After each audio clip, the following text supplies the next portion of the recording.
Hello students, आप सभी का स्वागत है आज के टॉपिक संधि में। आइए देखते हैं और कुछ ट्रिक के माध्यम से हम आपको बताएंगे कि संधि के कौन कौन से भेद हैं, उसके कौन कौन से उदाहरण हो सकते हैं। सबसे पहले संधि, तो दो या दो से अधिक, दो या दो से अधिक सार्थक शब्दों का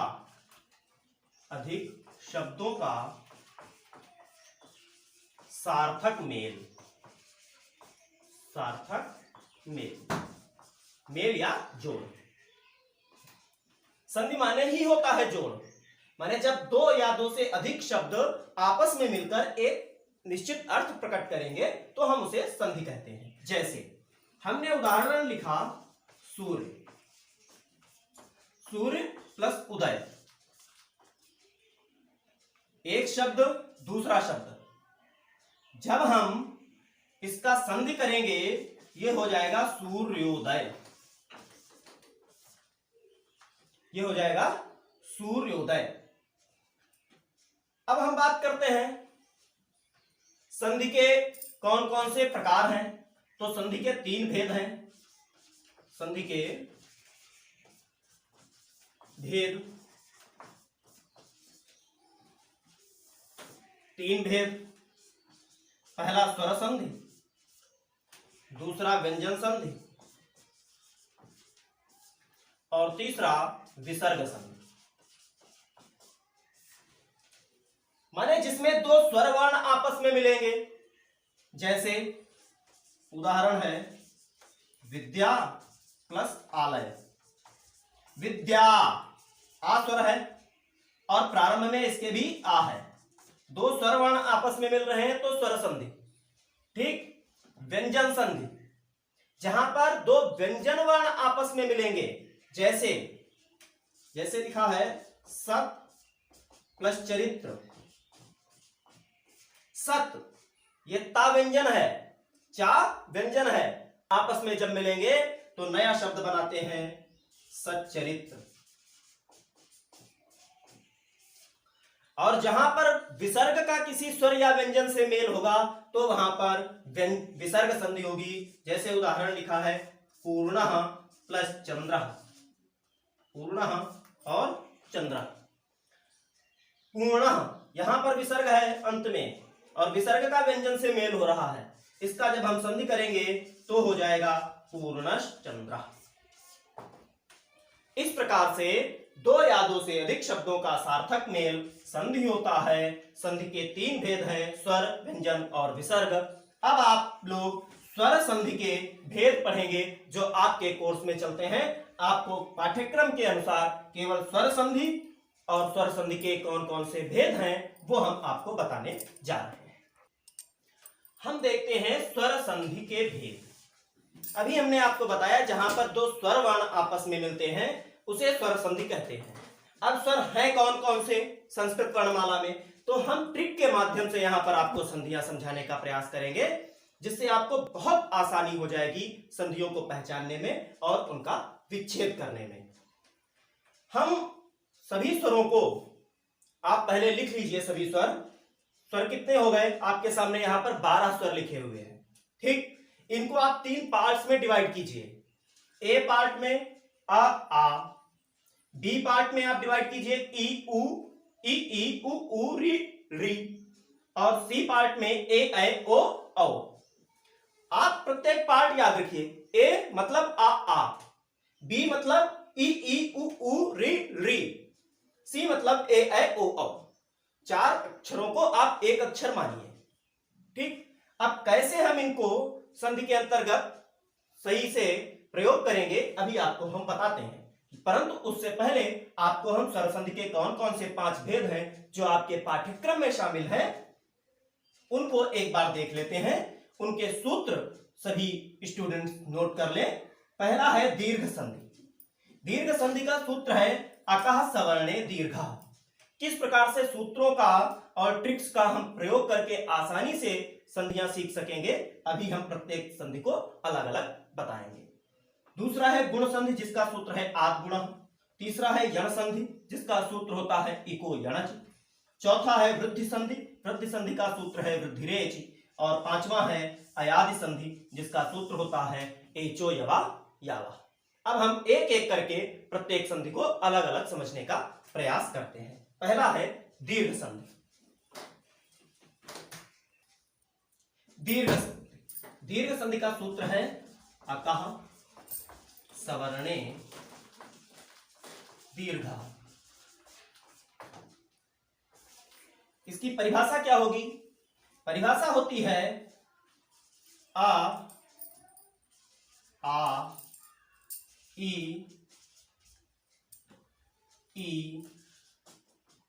उ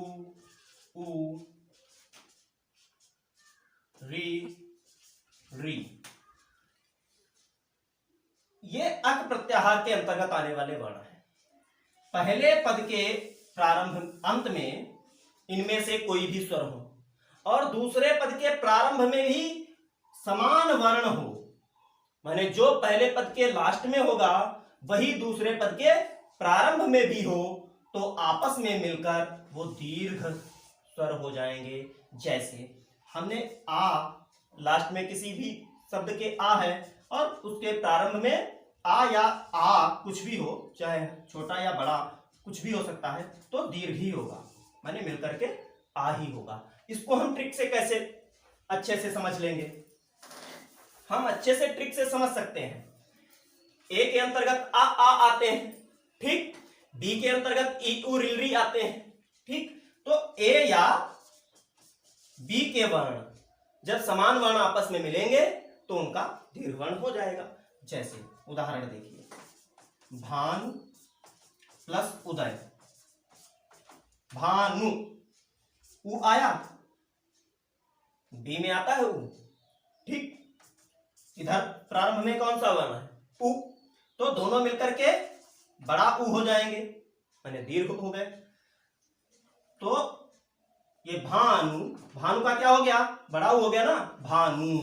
और यहां से आपने उ हटा लिया, बचा क्या? दय, भानुदय, ठीक। ठीक इसी प्रकार से है पितृ प्लस ऋणम, पितृ प्लस ऋणम, पितृ, री आया, बी में है री, प्रारंभ में भी री, तो आपस में मिलकर हो जाएगा पितृणम। इस प्रकार से कॉलम ए कॉलम बी के कोई भी वर्ण जब आपस में मिलते हैं तो उनका दीर्घ वर्ण हो जाता है। परंतु ध्यान रहे समान वर्ण होना चाहिए, मतलब आ मिला है तो आ से ही मिलेगा, ई अगर है तो ई ही मिलेंगे, उ है तो उ ही मिलेंगे, री से मिलेगा और री से ही मिलेगा। ये आप ध्यान रखें, ठीक। इसके पश्चात दूसरी संधि। दूसरी संधि है गुण संधि। गुण संधि का सूत्र है आद गुण। गुण संधि में क्या होगा? पहले पद के अंत में ए आएगा, पहले पद के अंत में ए आएगा। ए का मतलब समझ गए? आया आ, ठीक। दूसरे के प्रारंभ में, दूसरे के प्रारंभ में बी आएगा, दूसरे के प्रारंभ में बी आएगा।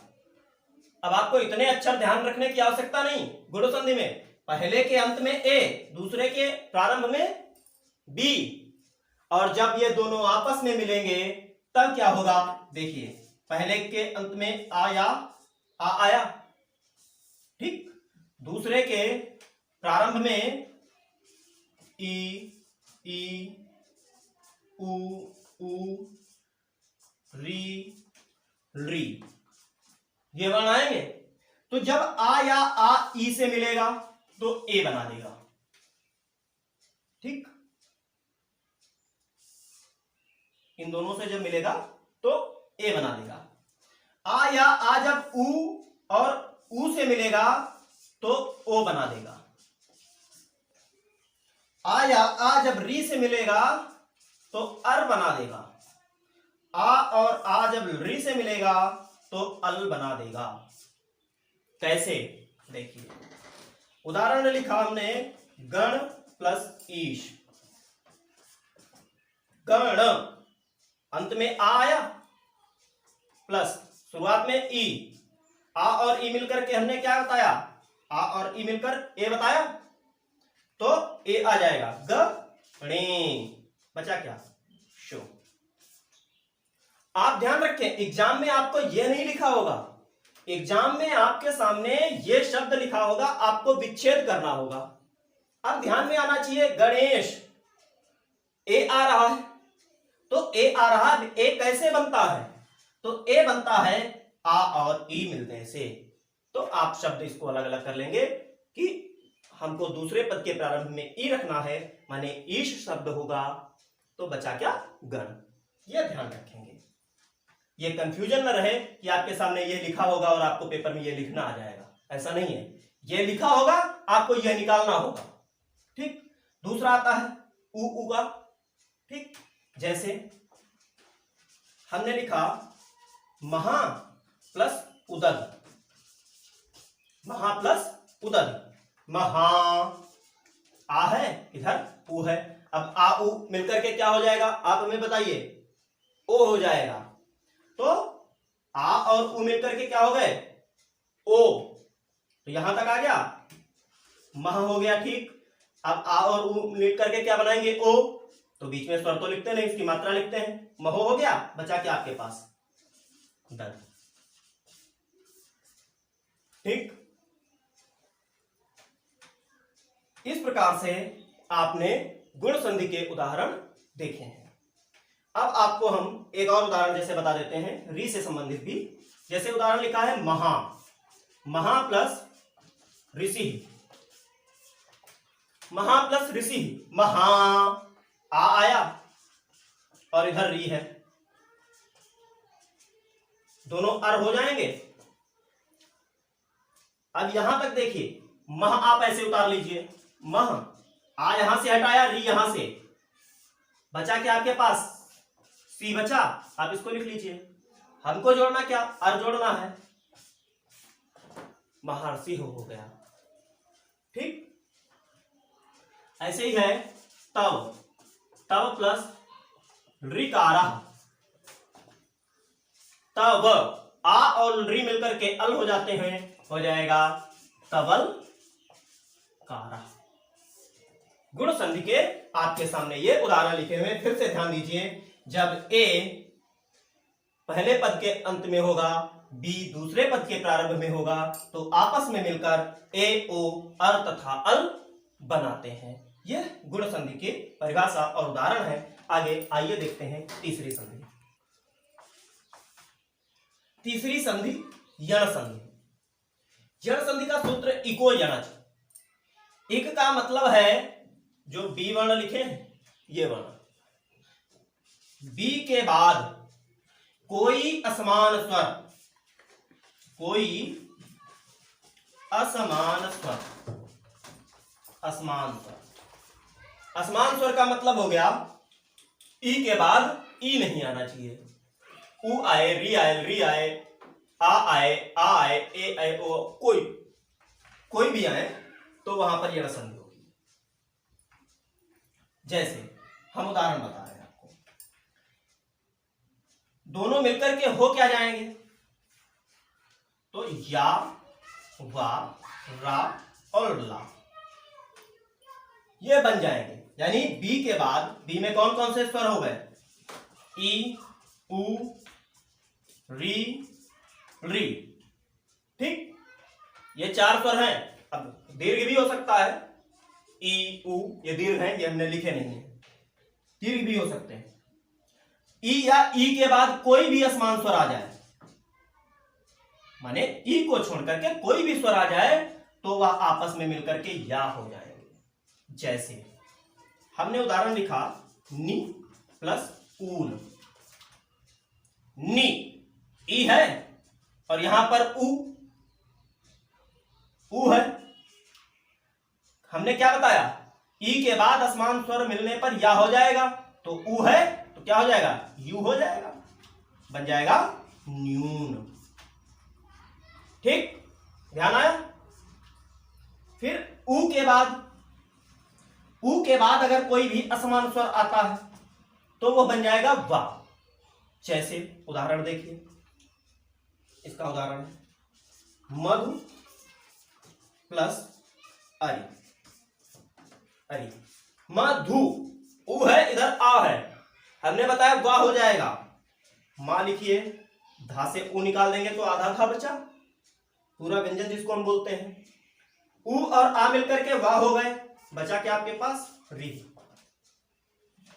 अब फिर यहां पर ध्यान दीजिए, आपके पास पेपर में ये आने वाला है तो आप कैसे निकालेंगे? वा लिखा हुआ है, आपको तुरंत ध्यान में जाना चाहिए।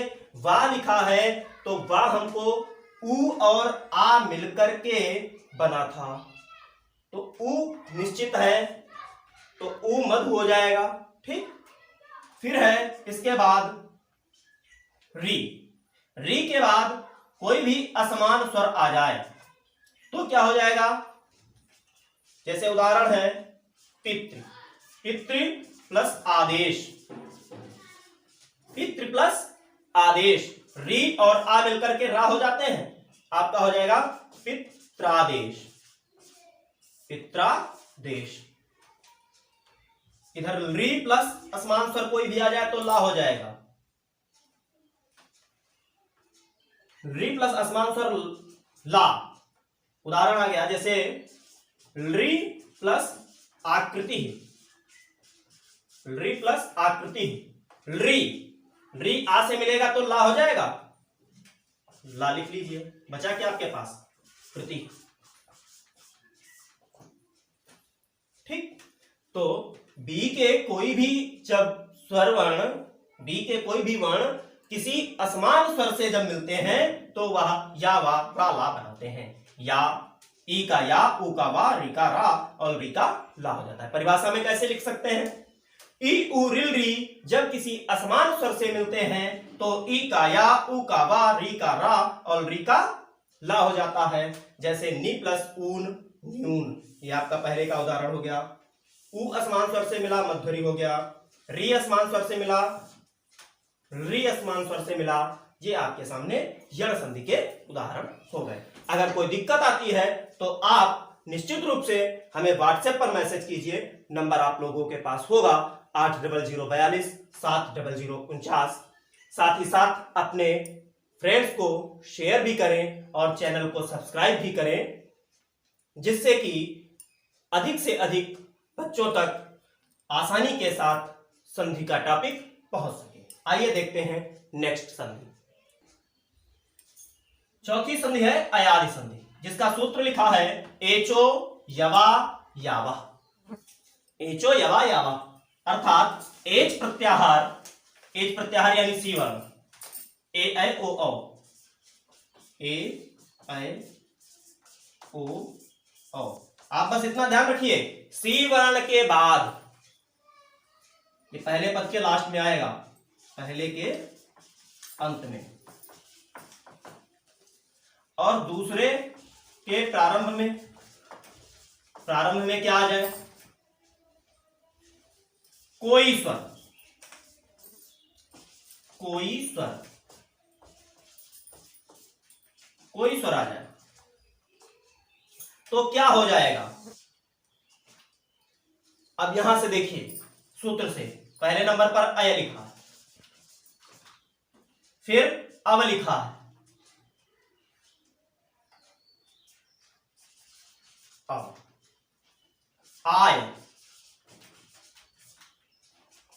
और आव हो जाता है। ए ऐ ओ औ के बाद कोई स्वर आने पर ए का अय, अय का आय, ओ का अव, औ का आव हो जाता है। कैसे हो जाता है आइए देखिए। जैसे लिखा है ए का पहले उदाहरण देखते हैं। लिखा है ने प्लस अनम, ने, ए आया, ए के बाद आ है, अब ए और आ मिलकर के क्या हो जाएंगे? आय हो जाएंगे, तो नय हो गया, बचा आपके पास क्या? नम, नयनम हो गया।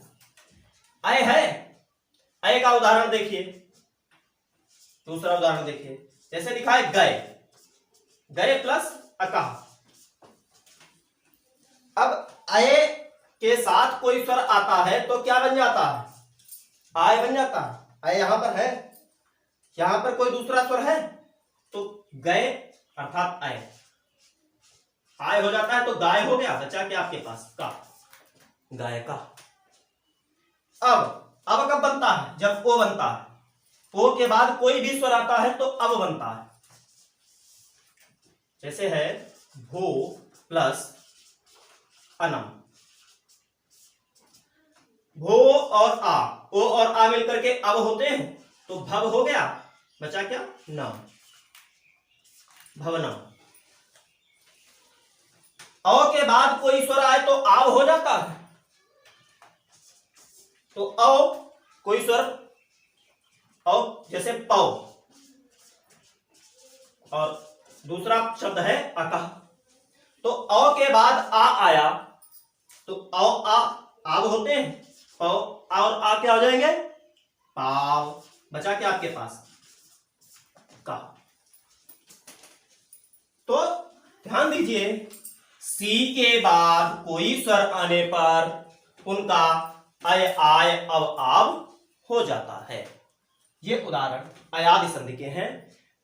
कई बार बच्चों को टफ लगता है अयादि संधि, लेकिन बहुत आसान है अगर आप इसको समझ लें। परीक्षा में आ जाए तो जहां पर अय आय अब आव लिखा हो बीच में, आप निसंकोच वहां पर अयादि संधि लिख दीजिए, निश्चित रूप से पेपर में सही होगा। अभी हम आपको वीडियो के अंत में बहुत आसानी से संधि आप कैसे पेपर में पहचान सकते हैं, आपको हम एक ट्रिक के माध्यम से केवल आपको 5 शब्दों में बता देंगे, आप पांचों संधियां समझ लेंगे। आइए देखते हैं। इसके पश्चात हम देखते हैं वृद्धि संधि। वृद्धि संधि का सूत्र है वृद्धिरेचि। वृद्धिरेचि सूत्र के अनुसार जब पहले पद के अंत में ए वर्ण आ जाए, ए वर्ण का मतलब हो गया आ या आ, और दूसरे पद के प्रारंभ में सी वर्ण आ जाए, ए ऐ ओ औ, तो यह आपस में मिलकर आ या आ जब ए ऐ से मिलेगा तो ये बनाएंगे ऐ, आ या आ जब ओ औ से मिलेंगे तो ये बनाएंगे औ। जैसे हमने लिखा मम प्लस एव, मम म, आ लिखा है, यहां पर ए है, आ और ए मिलकर के ऐ होते हैं तो हो गया म मय, बचा क्या? व, ममाय। इसके पश्चात ओ और औ का सूत्र हमने लिखा महा प्लस ओजा, महा, आ आया और आ मिला है ओ से, तो आ ओ मिलकर के औ हो जाएंगे तो हो जाएगा म हाओ, म हाओ, बचा क्या? जा।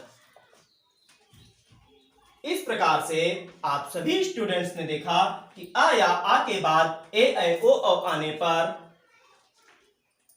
ए ऐ ओ औ आने पर आपका ऐ औ हो जाता है।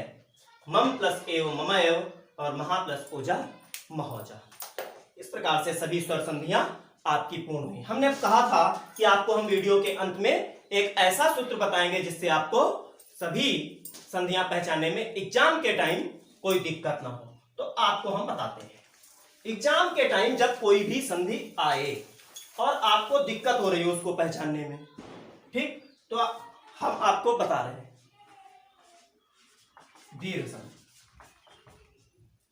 जब बीच में किसी भी शब्द के बीच में आपको बड़ा आ, बड़ा ऊ, बड़ी ई यानी दीर्घ, दीर्घ आ, दीर्घ ई, दीर्घ ऊ लिखा हुआ मिल जाए, निसंकोच आप दीर्घ संधि लगा दीजिए, निश्चित रूप से सही होगा। ठीक। गुण संधि, जहां पर ऊपर एक मात्रा लगी मिल जाए आप निसंकोच गुण संधि पर लगा दीजिए, निश्चित सही होगा। वृद्धि संधि, एक मात्रा, दीर्घ वर्ण, दीर्घ मतलब बड़ा।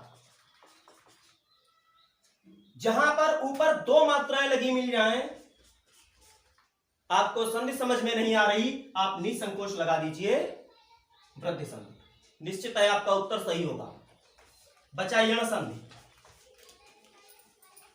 यण संधि में आपको बीच में, शब्दों के बीच में या वा राला लिखा हुआ मिल जाए, कोई भी अक्षर या वा राला, आप यण संधि लगा दीजिए। और जहां पर आप जब अयादि संधि में क्या था,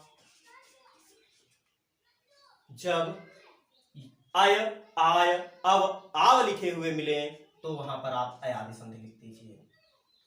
अय आय अव आव, जब आप विच्छेद करें तो ये मिल जाए तो आप अयादि संधि लिख दीजिए। इस प्रकार से आपके पेपर में संधियां गलत नहीं होंगी। अगर किसी भी प्रकार की दिक्कत होती है तो आप निश्चित रूप से हमारे कमेंट बॉक्स में हमें कमेंट कीजिए, हम उसका निश्चित रूप से सॉल्यूशन बताएंगे। साथ ही साथ हमारे चैनल को सब्सक्राइब कीजिए और अधिक से अधिक अपने फ्रेंड्स को शेयर भी कीजिए। Thanks for watching, have a nice day.